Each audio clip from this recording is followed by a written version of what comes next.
সকালবেলায় রাস্তা দিয়ে হাঁটছিলাম, দেখি নতুন একটা সুপার শপ। দেখে শখ করে ভেতরে গেলাম। পাকা পাকা কলা পেলাম সামনেই, ভাবলাম কিছু নিয়ে যাই বাসার জন্য।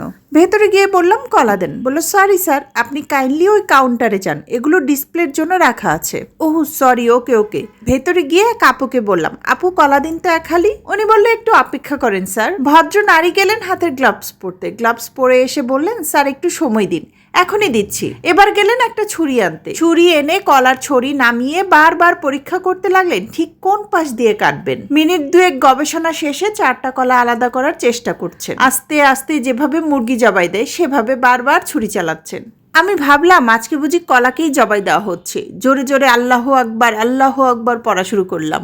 মিনিট দুয়েক পড়েই যাচ্ছি, উনার কলা জবাই আর শেষও হচ্ছে না।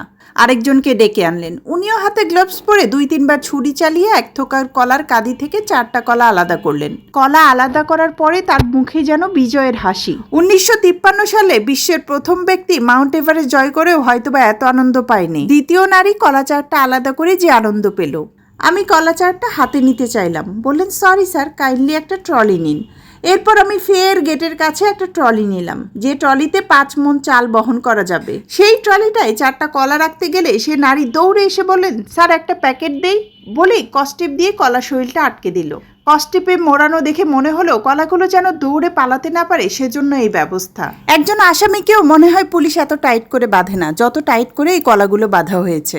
আমি 4টা আসামি, 4টা কলা ট্রাকের সমান ট্রলিতে নিয়ে বিল দিতে গেলাম। একজন এসে বলল স্যার সিরিয়াল ব্রেক করা যাবে না। সামনে তাকাই দেখেন 15 জন কাস্টমার লাইনে আছে।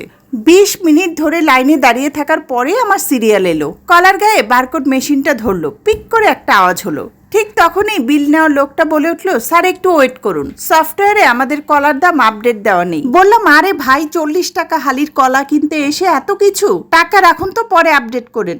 সরি স্যার, আপডেট না হওয়া পর্যন্ত বিল নেওয়া যাবে না। এরপর আর ধৈর্য রাখতে পারলাম না, 4টা কলা ট্রলিতে রেখে বের হয়ে এলাম।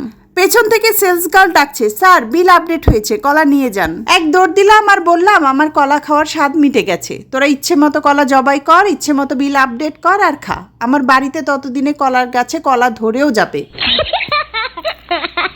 এই লেখাটা মোহাম্মদ মাজহারুল্লাহ খিমুর। আজকে আমার ভিডিওতে ভয়েস দিতে প্রচন্ড পরিমাণ কষ্ট হয়েছে, কারণ আমি ভয়েস দেওয়ার সময় এত পরিমাণ হেসেছি যে আমার এখন পেট ব্যথা করছে। আসলে সুপার শপে শপিং করতে গেলে এরকম অভিজ্ঞতার সম্মুখীন কম বেশি সবারই হতে হয়। যাই হোক, এখানে পুঁইশাক রান্না করছি। বারান্দায় অনেকগুলো পুঁইশাক হয়েছিল, তো ভাবলাম আজকে রান্না করে নেই। যদিও এবার বারান্দায় পুঁইশাক তেমন একটা ভালো হয়নি, তারপরেও গাছের সবজির খাওয়ার মজাই আলাদা। তো দুপুরে রান্না শেষ করে সন্ধ্যার দিকে আমরা বের হয়েছিলাম মুশরিকার দাদুর চোখের ডাক্তার দেখাতে। তো যাই হোক, আজকের ভিডিওটি এ পর্যন্ত। এতক্ষণ সাথে থেকে পুরো ভিডিওটা দেখার জন্য সবাইকে ধন্যবাদ। কথা হবে নতুন কোনো ভিডিওতে, সেই পর্যন্ত ভালো থাকবেন সবাই। আল্লাহ হাফেজ।